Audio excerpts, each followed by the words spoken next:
कितने लोग कहते हैं कि प्रार्थना इतना महत्वपूर्ण नहीं है? आप में से कितने लोग ये बात कहते हैं कि प्रार्थना करना जरूरी नहीं है कोई ऐसा? या प्रार्थना पे विश्वास करना इतना जरूरी नहीं है कोई ऐसा? कितने लोग कहते हैं कि प्रार्थना करना जरूरी है? प्रार्थना करना जरूरी है, कितने लोग कहते हैं? ओके। कितने लोग कहते हैं कि मुझे प्रार्थना की जरूरत नहीं है? आप में से है कोई ऐसा जो कहता है कि मुझे प्रार्थना की जरूरत नहीं है? आप में से कितने हैं जो कहते हैं कि मुझे प्रार्थना की जरूरत है? कोई नीचे नहीं देखेगा, सभी मेरे तरफ देखिए। कोई ऐसा है जो कहता है कि मुझे प्रार्थना की जरूरत है? हमें आपके बच्चों को, आपके बड़ों को, आपके माता पिता को, आपके दादा परदादाओं को प्रार्थना की जरूरत है। कोई नहीं कह सकता कि मुझे प्रार्थना की आवश्यकता नहीं है। पर दुख की बात यह है कि आज एक मसीह व्यक्ति प्रार्थना को पीछे रखता है और दवाइयों पर, उसका डॉक्टर्स के ऊपर ज्यादा भरोसा है। किसके ऊपर? दवाइयों के ऊपर और डॉक्टरों के ऊपर क्या है उसका भरोसा है। वो प्रार्थना करवाना महत्वपूर्ण नहीं समझता। क्या प्रार्थना करवाना, मैंने सोचा दवाई खा लेते हैं। समझ रहे हो? मैडम क्या इधर ये बहन कुछ दिन पहले मेरे पास आई थी। मैं दुकान में बैठा हुआ था और इनकी वापस फैक्ट्री में जाने का समय हो गया। इन्होंने बोला कि भैया मेरे लिए प्रार्थना करो, जो मेरे लूज मोशन है ना वो रुक नहीं रही। मैंने बोला कोई बात नहीं, मैं प्रार्थना करूँ। मैंने प्रार्थना किया, आमीन किया। मैंने बोला अगर दवाई खाना तो हमारे घर पे जाके दवाई पड़ी तो खा लीजिए, ये ऐसे ही चलेगी। तो बहन ठीक हुए कि नहीं हुए? दवाई खाई थी, कैसे ठीक हो गई? फिर प्रार्थना से हुए ना, विश्वास से हुए ना। तो अगर दवाई की खालत तो भी रुक जाते, पर दवाई नहीं खाई तो भी रुक गई। तो फिर इससे अच्छा है कि एक केमिकल अपने शरीर में डालना ज्यादा अच्छा है कि प्रार्थना डालना ज्यादा अच्छा है? प्रार्थना ज्यादा। आप में से बहुत सारे लोग ऐसे हैं, मैं एक एक को अगर खड़ा करना शुरू करूं तो बड़ा समय निकल जाएगा ऐसा। पर आज दिक्कत की बात यहाँ पर ये है कि लोगों का विश्वास डॉक्टर के ऊपर है, वैद्यों के ऊपर है, दवाइयों के ऊपर है, परमेश्वर के ऊपर नहीं है। पर जब आपका भरोसा परमेश्वर पर होगा, आपको दवाइयों की जरूरत नहीं होगी, डॉक्टर की जरूरत नहीं होगी। Hallelujah, hallelujah. हाँ, पर एक समय है जब आपको डॉक्टर की जरूरत पड़ती है, जब परमेश्वर आपको आपके हाथ पर छोड़ता है, जब परमेश्वर होने देता है उन चीजों को। पता है क्यों? डॉक्टरों के पास हमें पता क्यों जाना पड़ता है? क्योंकि हम परमेश्वर के साथ सीधे नहीं हैं। पर जो परमेश्वर के साथ सीधे हैं, उनको प्रार्थना करोगे ना, उनके लिए वो चंगे हो जाएंगे। सुना आपने? पीछे बातें नहीं करनी,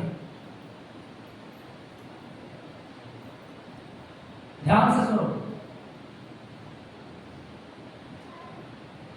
जो परमेश्वर के सामने सीधे हैं, प्रार्थना में विश्वास करते हैं, वचन को मनन करते हैं, उपवास भी करते हैं, इन लोगों के ऊपर प्रार्थनाओं का असर मिनटों में हो जाता है। पर जो लोग परमेश्वर के सामने सीधे नहीं है ना, परमेश्वर उन्हें खुद बीमारी में भेजता, जा तो बीमारियों में जाकर अपना पैसा उड़ा, क्योंकि आप परमेश्वर के भवन में पैसा नहीं बोलते।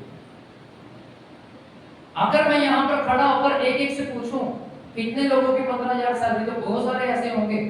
और कितने बचते हैं आपके पास? कुछ भी नहीं होता। कहां जाता है आपका पैसा? चुराता है शैतान आपके पैसे। आपकी बढ़ोतरी को शैतान चुराता है। क्यों? क्योंकि आप परमेश्वर को उसका हिस्सा नहीं देते हो। जब दोगे, परमेश्वर उसमें बरकत देना शुरू कर देगा। आमीन, हालेलुया, हालेलुया। मेरा प्रचार यही है। अभी मैं अपनी प्रीच कर पढ़ूंगा। मैं आपको ये समझा रहा हूँ क्योंकि मैं यहाँ पर जब खड़ा था, जो गवाहियां ले रहे थे, जब मैं जब प्रेयर कर रहा था, तो परमेश्वर ने मेरे मन में डाला कि ये बातें बोलनी है। अगर आप सीधे नहीं है परमेश्वर के सामने, आप बीमारियों में जाओगे, आपका पैसा वहां खराब होगा। इससे अच्छा कि आप डॉक्टरों को दे दो, खुदावंद को दे दो। इससे अच्छा कि आप डॉक्टरों को दें, मैं चाहता हूं इससे अच्छा ये है कि आप परमेश्वर के भवन में दो, परमेश्वर आपको चंगा करेगा। आमीन। और जो नहीं देता है, याद रखें और अपनी जिंदगी में महसूस करके देखिए, आप कितने लंबे समय से बीमार, आप कितने टाइम से बीमार। मैंने हर बार एक बात बोली है कि मसीह जीवन एक सैक्रिफाइस का, बलिदान का जीवन है। जो व्यक्ति बलिदान नहीं दे सकता है, वह परमेश्वर के सामने आशीष भी नहीं ले सकता है। किस मुंह से आएगा वह व्यक्ति? किस मुंह से आप बैंक के पास जाओगे, बैंक में जाके फॉर्म भरोगे और कहोगे कि मुझे 5,000 निकाल के दो, जब 5,000 आपके अकाउंट में नहीं है, डिपॉजिट करवाया, वहां पे जमा करवाया। अगर जमा करवाया तभी निकलेगा ना, अगर जमा ही नहीं करवाया तो कैसे निकलेगा? हालेलुया। जब तक आप परमेश्वर की हजूरी में नहीं बोलते हो, भेजते नहीं हो, परमेश्वर आपको आशीषित नहीं करता है। आमीन, आमीन। निकालेंगे आज मत्ती की किताब,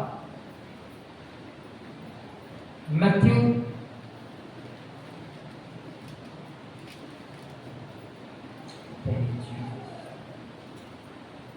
चैप्टर नंबर 6 वर्स नंबर 22। मत्ती की किताब 6 अध्याय उसका 22 वचन। मत्ती की किताब 6 अध्याय उसका 22 वचन मैं आपके लिए पढ़ूंगा। मिल गए सभी को? सभी इधर देखेंगे मेरी तरफ, कोई नीचे नहीं देखेगा। बड़े ध्यान से सुनना। लिखा है, शरीर का दिया आंख है। शरीर का दिया, दिया समझते क्या होता है? इसीलिए यदि तेरी आंख निर्मल हो तो तेरा सारा शरीर भी उजियाला होगा। क्या कह रहा है? अगर तेरी आंख निर्मल हो तो तेरा सारा जो शरीर है वो उजियाला। उजियाले का मतलब है रोशन होगा। तेरे अंदर रोशनी रहेगी, तेरे अंदर अंधेरा नहीं होगा, तेरे अंदर क्या होगी? रोशनी होगी। अपने पड़ोसी को देखकर कहें, शरीर का दिया आंख है। फिर से बोले, शरीर का दिया आंख है। आमीन। क्या कहता है? यदि तेरी आंख निर्मल होगी तो तेरा सारा का सारा शरीर उजियाला होगा, रोशन से भरा होगा। 23 वचन में लिखा है, परंतु यदि तेरी आंख बुरी हो तो तेरा सारा शरीर में उजियाला होगा। इस कारण मैं उजियाला, वह उजियाला जो तुझ में है, यदि अंधकार हो तो वह अंधकार कैसा बड़ा होगा। समझे सभी? कहता यदि तेरी आंख पवित्र है तो तेरा सारा शरीर रोशनाई से भरा होगा। तेरे शरीर में बीमारी नहीं होगी, तेरे शरीर में कर्जा नहीं होगा, तेरी आत्मा पवित्र रहेगी। यदि तेरी आंख बुरी तो तेरा सारा का सारा शरीर क्या होगा? बुरा होगा, गंदा होगा, मैला होगा, दुर्गंध आएगी उसमें से। आपने सोचा कभी कि ऐसा यीशु मसीह ने क्यों कहा है? क्योंकि जो चीज आप देखते हो वो आपके अंदर आती है। जो चीज आप देखते हो, मान लीजिए कोई व्यक्ति है, छोटा भीम पता सभी को? छोटा भीम पता है? कार्टून होता जो कार्टून, छोटा भीम। चलो ये छोड़ो। बॉलीवुड की फिल्में देखी है कभी जिंदगी में? पुरानी लगा लो, कोई भी। जो चीज आप देखते हो, मान लो एक फिल्म आई, फिल्म का आपने ट्रैक्टर देखा। अपना मैं एक्सपीरियंस बता रहा हूं आपको। आज से कुछ साल पहले केजीएफ मूवी आई थी, केजीएफ। और उस समय हम इतना प्रार्थनाओं में नहीं थे, उपवासों में नहीं थे। और जब वो मैंने फिल्म देखी ना, आप यकीन मानिए, उसमें वो गुंडागिरी करता है, अंत में दादागिरी करता है, अपने हक के लिए लड़ता है, अपनी माँ के लिए लड़ता है, अपनी जमीन के लिए लड़ता है। और आप यकीन मानिए, हफ्ता भर मेरे अंदर वही चलता है कि मैं भी केजीएफ हूं। समझ रहे? हफ्ता भर मेरे अंदर यही चलता रहा कि मेरी भी एक बड़ी दाढ़ी है, मेरे भी बड़े बाल हैं और मैं भी यश की तरह वही दादागिरी कर रहा हूँ, और मेरा अंदर एटीट्यूड, मेरी ईगो ऐसी हो चुकी थी फिल्म को देखकर। और फिर जब हफ्ता भर बीत गया, अगली कोई फिल्म आई तो वो देखी तो वो कैरेक्टर मेरे अंदर घुसा है। तो कहने का मतलब जो चीज आप देखते वो चीज आपके अंदर आती है। यीशु ने कहा शरीर का दिया आंख है, यदि तेरी आंख निर्मल होगी तो तेरा सारा शरीर उजियाला होगा। अगर आपकी आंख पवित्र है, अगर आपका देखना पवित्र है तो आपका जीवन पवित्र होगा। अगर आपका देखना गंदा, अगर आपका सुनना गंदा, तो आपका पूरा शरीर, आपका पूरा जीवन गंदगी से भरा होगा। समझ रहे सभी? नहीं समझ रहे? कितने लोग समझ पा रहे हैं? क्या कह रहा है? यदि तेरी आंख निर्मल तो तेरा सारा शरीर उजियाला होगा, क्योंकि शरीर का दिया आंख है। अगर मान लीजिए यहां पर अंधा व्यक्ति आ जाए, कोई अंधा व्यक्ति आ जाए, क्या वो सीढ़ियां चढ़ पाएगा? क्या वो सीढ़ियां उतर पाएगा? क्या वो चल पाएगा? नहीं। क्यों? क्योंकि उसकी आंखें नहीं है, उसकी आंखें बंद है। ऐसा ही है, जब आपकी आंखें बंद होंगी, शरीर की नहीं, आत्मिक, जब आपकी आत्मिक आंखें बंद होगी, आप बुरी चीजों को देखोगे। गूगल पे, व्हाट्सएप पे, इंस्टाग्राम पे, स्नैपचैट पे, ट्विटर पे, अलग अलग जगह पे आप, आपका शरीर बुरी अभिलाषाओं को मान गया। क्यों? क्योंकि आपने देखा है, क्योंकि आपने गंदगी को देखा है और वो और देखना पसंद करेगा। पर अगर आपने परमेश्वर के दर्शनों को देखना शुरू किया, एक परमेश्वर के बड़े अच्छे दास हैं, दिल्ली के रहने वाले हैं वो, और उन्होंने बीते दिनों में एक बात बोली। कहता है एक व्यक्ति मेरे पास आया, कहता मुझे विजन नहीं आते। क्या नहीं आते? अरे बोलो सभी, जुबान है सभी के पास, तो जल्दी से जवाब देना। उनके पास एक व्यक्ति आता है, कहता मुझे विजन नहीं आते। क्या नहीं आते? उन्होंने उनके लिए प्रार्थना की। प्रार्थना करने के बाद पता क्या कहते हैं? टेलीविजन से निकलेगा तभी तो विजन आएंगे। किसमें से निकलेगा? टेलीविजन अर्थात टीवी से। सारी दिहाड़ी तेरी जो आंखें हैं वो टीवी में लगी रहती है, फोन पे लगी रहती है, विजन तुझे कहां से आएंगे? आमीन।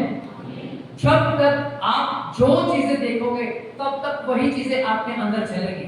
पर अगर आप परमेश्वर के वचन में से देखना शुरू करोगे तो वही बातें आपकी जिंदगी में काम करना शुरू करेगी। आमीन, आमीन। इसीलिए उसने कहा शरीर का दिया आंख है, यदि आंखें नहीं है तो जहान नहीं है। कहते आंखें गई तो जहान गया। आंखें गई तो, अगर आंखें नहीं है तो कैसे देखेगा बंदा? कैसे अपनी जिंदगी व्यतीत करेगा? समझ रहे सभी? शरीर का दिया क्या है? अरे बोलो, जब तक कुछ ही नहीं बोलोगे आगे नहीं बढ़ोगे। शरीर का दिया क्या है? नहीं, पीछे वाले नहीं बोल रहे। शरीर का दिया, अब आगे वाले नहीं बोल रहे। सभी ने एक बार में बोलना। शरीर का दिया क्या है? ये भाइयों की बात बहुत कम है। शरीर का दिया क्या है? शरीर का दिया क्या है? अगर तेरी आंख निर्मल तो तेरा सारा का सारा शरीर क्या होगा? क्या होगा? नहीं, कुछ ही बोलो, क्या होगा? सब बोलेंगे क्या होगा? जोर से बोलेंगे क्या होगा? उजियाला होगा। अगर तेरी आंख गंदी तो तेरा सारा शरीर गंदा होगा। अब्राहम एक ऐसा व्यक्ति जो खुदा के पीछे चला, परमेश्वर के पीछे चला, और परमेश्वर ने उससे कहा कि अब तुझे अपने घर से निकलना है। जब अपने घर से निकला, परमेश्वर ने उसे पढ़ाना शुरू किया। लूत जो उसका भतीजा था, उसको परमेश्वर ने एक दूसरे से उन दोनों को अलग कर दिया, और लूत को अब्राहम ने कहा हे लूत, तू अपनी जमीन चुन ले, कौन सी दिशा को देखना चाहता है। उसने कहा कि मैं इस दिशा में जाऊंगा जहां सदोम और अमोरा है। और वो जगह पता कैसी थी? कोई बता सकता है? कोई बता सकता है कैसी थी? वह जगह हरियाली से भरी हुई। लूत ने क्या किया? एक हरियाली वाली जमीन को चुनना पसंद किया। पर अब्राहम ने जब आंखें उठाकर इस तरफ देखा और वो क्या देखता है कि जिसको जमीन मिली वो तो बंजर है। क्या थी वो जमीन? जो लूत को जमीन मिली वो कौन सी थी? और जो अब्राहम को मिली कौन सी थी? बंजर। और जब बंजर जमीन मिली ना, परमेश्वर ने एक वायदा उसके साथ किया। परमेश्वर ने एक वायदा किया उसके साथ। पढ़ेंगे उत्पत्ति की किताब 13 अध्याय उसकी 14 वचन।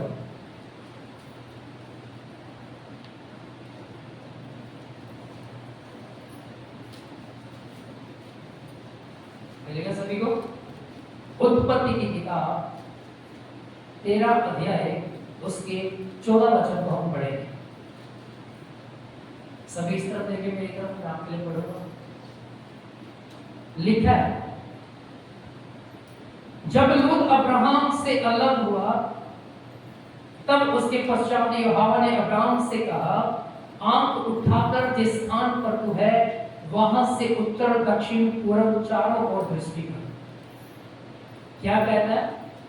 कहता है जब अब्राहम लूत से अलग हुआ तो परमेश्वर ने अब्राहम को कहा, उत्तर पूर्व दक्षिण पश्चिम चारों दिशाओं में देख। कहां देख? अपने पड़ोसी की ओर देखिए और कहो चारों दिशाओं में। बोलो चारों दिशाओं में।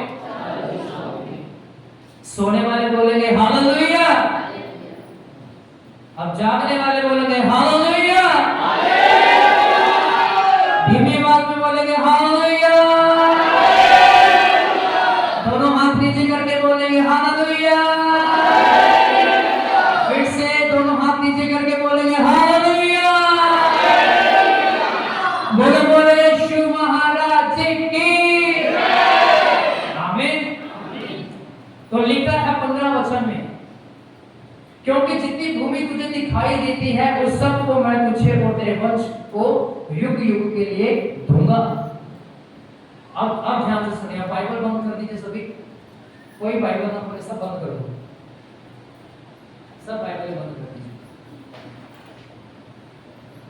लिखा कि परमेश्वर ने पहले उसे बोला कि हे अब्राहम, जिस जगह पर तू खड़ा है इस जगह से चारों ओर देख। उत्तर पश्चिम दक्षिण की उत्तर की जगह सारी जगह पे तुम नजर कर। वो के चारों दिशाओं में देखता है। क्या करता है? समझ नहीं आई? तो फिर जवाब दीजिए। क्या करता है? चारों दिशाओं में देखता है। उसके बाद एक वायदा परमेश्वर करता है। कहता अब्राहम, जहां तक तेरी नजर जा रही है ये सारी जमीन। क्या उसने सिर्फ उत्तर की तरफ देखा था? क्या उसने दक्षिण की तरफ देखा था? क्या पूर्व की तरफ देखा था? जी नहीं, उसने चारों तरफ देखा था। कलाम में लिखा, परमेश्वर ने कहा अब्राहम, ये सारी जमीन जहां तक तेरी नजर जाती है मैं तुझे और तेरे वंश को युग युग के लिए दे दूंगा। Hallelujah, hallelujah. उसने क्या कहा? युग युग के लिए। उसने ये तो नहीं कहा 1 साल के लिए, तेरा एग्रीमेंट हो गया 1 साल के लिए या 5 सालों के लिए 100 सालों के लिए, ऐसा नहीं कहा। उसने कहा युग युग के लिए सारी जमीन मैं तुझे, और उस जमीन में लूत की जमीन भी आ गई। सुना सभी ने? लूत की जमीन भी आ रही थी। लूत जिस नगर में गया सदोम और अमोरा की ओर था, और उसकी नजर सदोम और अमोरा से होकर चारों दिशाओं में गई। उसने कहा जहां तक तेरी नजर गई वो सारी जमीन मैं तुझे, तेरे वंश को और खाना तेरी पीढ़ियों को हमेशा हमेशा के लिए दूंगा। अब्राहम को किस आंख से देखने के लिए बोला परमेश्वर ने? आत्मिक आंख से या मन की आंख से? है? इस आंख से, अंदरूनी आंखों से नहीं बोला उसको। उसको बोला इन आंखों से देख, जहां जहां तेरी नजर जा रही हो सारी जमीन मैं तुझे दे दूंगा। कलाम में लिखा है, मलाकी को पढ़कर देखिएगा, यशायाह को पढ़ के देखिए, यिर्मयाह को पढ़ के देखिए, दानियल को पढ़ के देखिए, नेहूम को पढ़ के देखिए। परमेश्वर ने उन लोगों को इतना फैलाया कि वो चींटियों की मानिंद हो गए। Hallelujah, hallelujah. इतने ज्यादा इस्राएली बढ़ गए और अलग अलग दिशाओं में जाके बसना शुरू हो गए। आमीन, आमीन, आमीन। अब मैं ये बात आपको मैंने क्यों बताई, वो मैंने इसलिए बताई क्योंकि परमेश्वर ने उसको आशीष देनी चाहिए किन आंखों से, शरीर की आंखों से। पर नया नियम बात कर रहा है आत्मिक आंखों से। कहता है यदि तेरी आंख बुरी है, यदि तेरा देखना बुरा है, अगर तो शरीर की आंख से बुरी चीज देखता है और वो तेरे अंदर जाएगी तो तू वैसा ही बन जाएगा जैसा तूने देखा है। अगर गंदी चीज देखोगे तो गंदा बनोगे, अगर पवित्रता की चीजों को देखोगे तो पवित्र बनोगे। आमीन, आमीन। समझ आ रहा है सभी को? क्या कहा यीशु मसीह ने, यदि तेरी आंख निर्मल होगी तो तेरा सारा शरीर क्या होगा? सभी बोलेंगे क्या होगा? नहीं नहीं, अच्छे से बोले, क्या होगा? उजाला होगा। आमीन, आमीन। और अब मान लीजिए आपने कोई गंदी चीज अपने अंदर ले ली,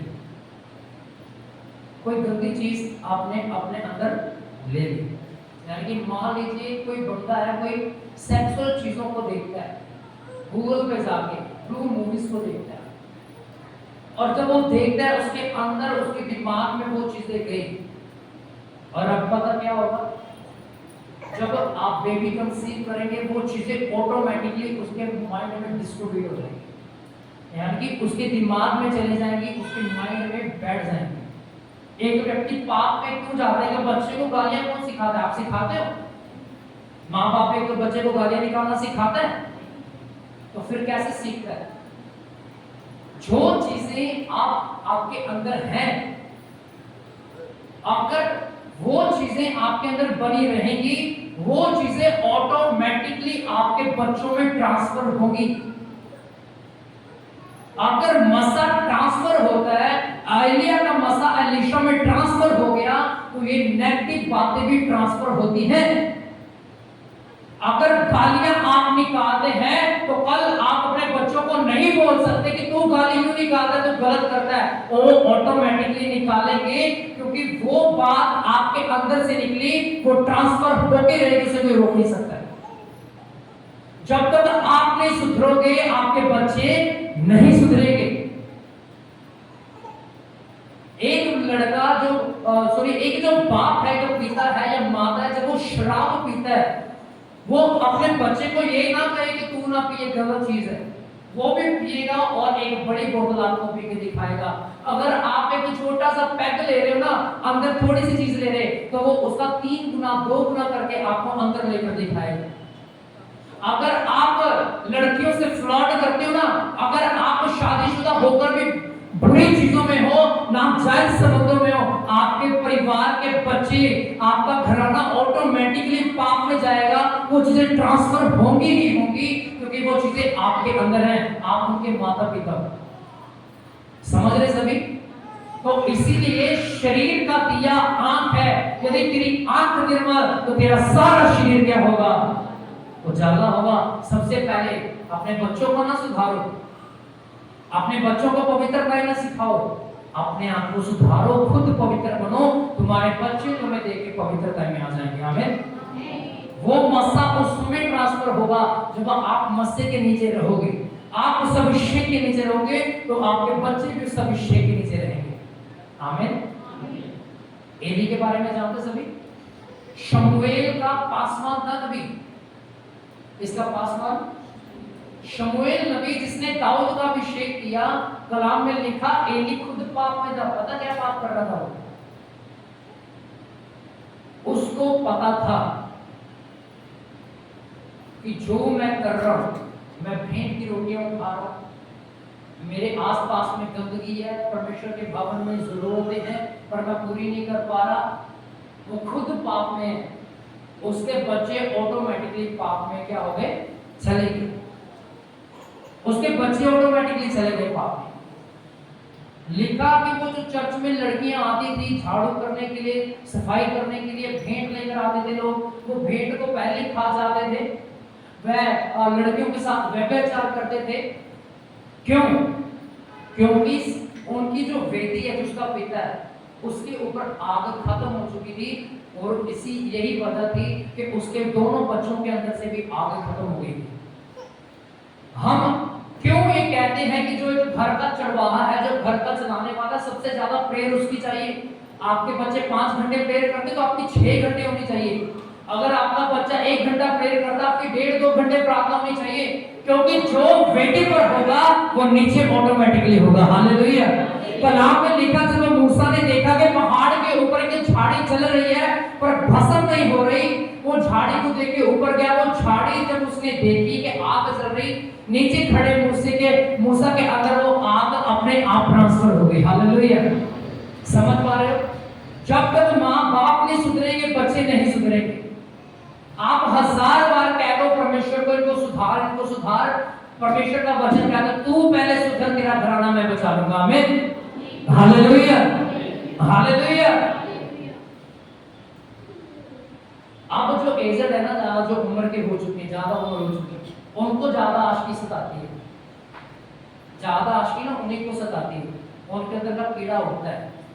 ध्यान से सुनिएगा मेरी बात को। और जब आप फ्लर्ट करोगे शादीशुदा होने के बावजूद, और जो आपके बच्चे होंगे, आपको कहने की जरूरत नहीं पड़ेगी कि मैं आज फ्लर्ट करके आया हूं, वो ऑटोमेटिकली वो चीज आपके बच्चों में ट्रांसफर हो जाएगी, वो ऑटोमेटिकली होगा। कोरोना कैसे बढ़ रहा था पता आपको? कोरोना कैसे बढ़ रहा था? छूने से, उनके कीटाणुओं से। मसा कैसे बढ़ा? एलीशा का, उसके विश्वास के द्वारा। दूसरी बात, उसने मांगा था। शमूएल को परमेश्वर जो हन्ना थी, परमेश्वर ने उसकी प्रार्थना को सुना विश्वास के द्वारा, और वो बड़ी लंबी प्रार्थना कर रही थी, और उसे शमूएल नबी दिया गया। उसके औलाद पैदा हुई शमूएल। आमीन। क्या नाम था उसका? शमूएल। उसकी मां का मसा ऑटोमेटिक शमूएल में ट्रांसफर हुआ। उसकी मां आंसुओं के साथ बीजती थी, और उसने भी बीजना शुरू किया। अब्राहम ने परमेश्वर के साथ वफादारी दिखाई, इसहाक याकूब ने भी परमेश्वर के साथ क्या किया? वफादारी दिखाई। अगर आप गलत हैं, अगर ऊपर बेटी गलत है ना, तो नीचे ऑटोमेटिकली गलत होगा।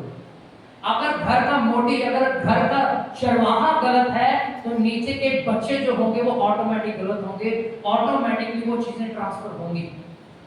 समझ पा रहे हो सभी? समझ पा रहे हो? कलाम में लिखा, तीमुथियुस के सिर के ऊपर पौलुस ने हाथ रखा। किसके सिर पर? तीमुथियुस के। किसने हाथ रखा? पौलुस ने।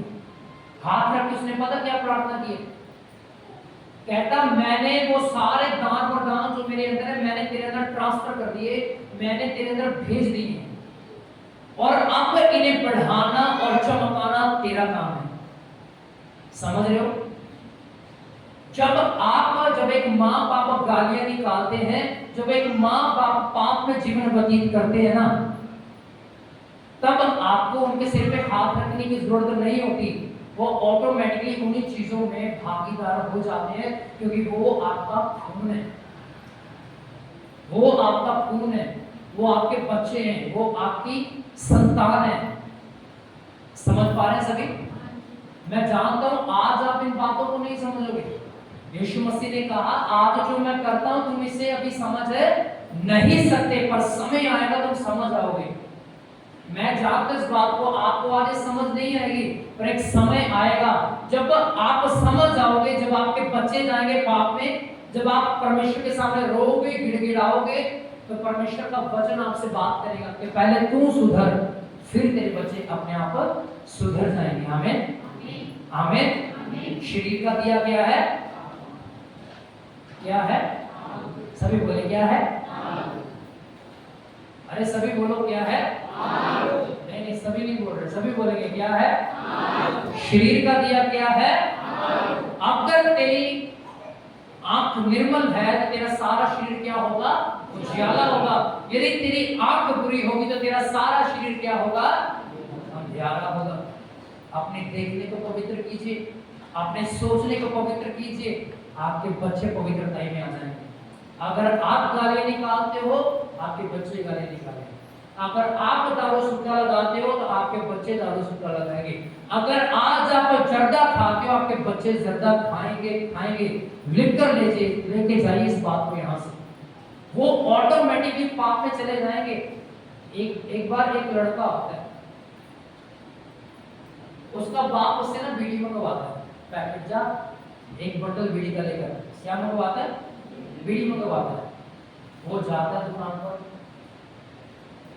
एक बीड़ी लेकर पैकेट और एक सिगरेट की डिब्बी लेकर। क्या लेता है? सब बोले क्या लेता है? एक तो वो बीड़ी लेता है और एक सिगरेट लेता है। बीड़ी का बंडल अपने पिता के हाथ में रखता है और सिगरेट अपनी पॉकेट में डाल देता है। उसके पिता ने कहा ये तूने क्या डाला है? कहता कुछ नहीं, कहता निकाल दिखा क्या है। उसने जब निकाली तो उसने देखा कि ये तो सिगरेट है। बेटा यार तू ये ना पिया कर, ये गलत चीज है। क्या कहा उसके पिता ने? ये गलत चीज है, तू ना पिया। पापा आप भी तो पीते हो, कहता है आपने पी ली मैं भी पीऊंगा, दोनों बैठ के इकट्ठे लगाएंगे। समझ रहे? वो ऑटोमेटिक चीजें उसके अंदर जाएंगी जब आप पाते हैं।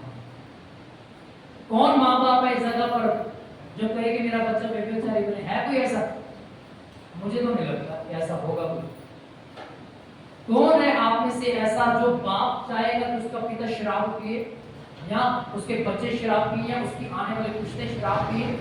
कोई नहीं होगा। कौन चाहेगा ऐसा पिता कि उसका बच्चा ज्यादा खाए, सिगरेटें पिए, व्यभिचार करे, गाली गलौज करे, मोहल्ले में जाकर तमाशा बनाए? है कोई ऐसा? कोई नहीं। तो पहले आपको सुधरना पड़ेगा। अगर आपकी आंख पवित्र है तो सारा शरीर पवित्र होगा। यदि आंख बुरी है तो सारा शरीर क्या होगा? अपवित्र होगा। यही वायदा अब्राहम के साथ किया। आंख उठा के देख, क्या है? आशीष दूंगा तुझे, बरकतें दूंगा। आमीन आमीन। अपनी आंख को पवित्र करें, अपनी देखने को पवित्र करें, अपने बोलने को पवित्र करें। अपने दोस्तों के पीछे लगे कर लड़कियां काटना छोड़ दीजिए। जब आपकी लड़की होगी ना, कल जब आपकी लड़की होगी, जब आपकी लड़की को कोई ताड़ेगा आपको बड़ा दुख होगा। आप उस समय मत कहना तू मेरी लड़की को क्यों ताड़ रहा है, तू मेरी लड़की को क्यों ऐसे घूर घूर के देख रहा है। आपकी भी लड़कियां होंगी, आपके भी औलाद होने वाली, आपकी भी संतान होंगी। वो भी वही उन्हीं चीजों में से होकर गुजरेगी जिन चीजों से आप और क्या गुजर रहे हैं। अगर आप कॉलेज में जाते हो, अगर आप स्कूल में जाते हो और लड़कों को देखते हो तो याद रखिए आपकी संतान भी होगी, आपके बच्चे भी होंगे। आपके कल लड़के तमाशा बनाएंगे आपकी इज्जत का, क्योंकि आप अपने माँ बाप की इज्जत की धज्जियां उड़ा रहे हो। समझ रहे हो? लोग लगा के रखे हैं व्हाट्सएप के ऊपर, चैटें लुका छिपा के रखी हुई हैं कि मेरे माँ बाप ना देख लें। वो नहीं देख रहे तो खुदा तो देखता है। समझ रहे हो? बाथरूमों में जाके अपने नंगे तन को दिखाना बंद करो। परमेश्वर मारेगा एक ऐसी लाठी, सारी इज्जत की धज्जियां उड़ जाएंगी। कहता कि यदि तुम मेरी नहीं सुनते तो मैं तुम्हारी क्यों सुनूं? तुम नहीं सुनते हो, मैं नहीं सुनूंगा तुम्हारी। यह हिजकिय्याह की किताब को पढ़ के देखिए, वहां पे लिखा साफ साफ।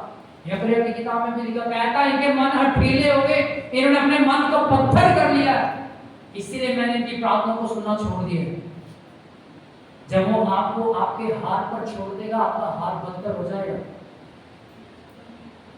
लिखा जब दाऊद ने पाप किया, आज्ञाओं को जानकर भी बेतशेबा के साथ सो गया, उसे प्रेग्नेंट कर दिया। कलाम में लिखा है उसने उसके पति को मार डाला, अपने पाप को ढांपने की कोशिश की। परमेश्वर ने उसे नंगे पांव दौड़ाया पहाड़ों के ऊपर।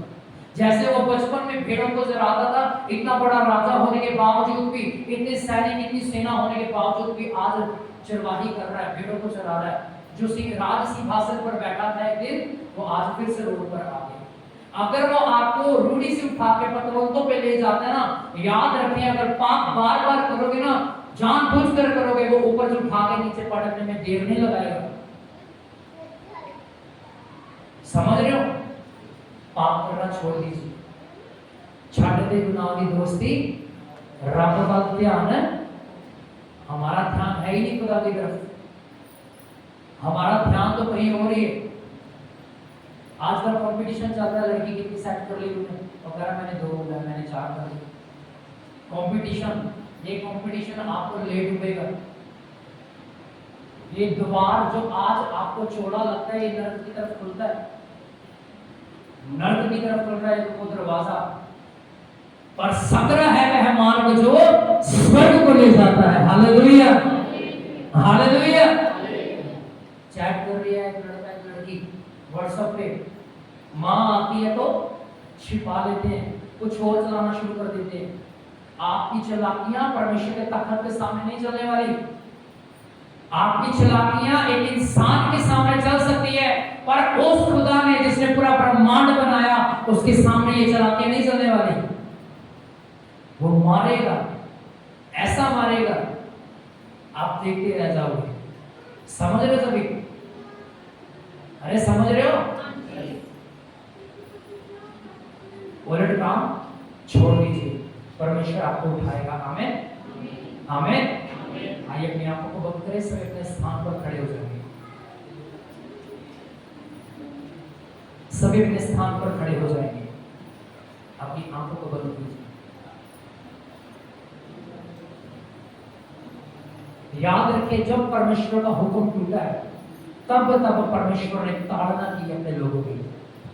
जब जब उसके लोग पाप में गए हैं, गलत चीजों में गए हैं, परमेश्वर ने मारा है उन लोगों को, खत्म किया है, जड़ से उनकी हस्ती को मिटा दिया परमेश्वर ने।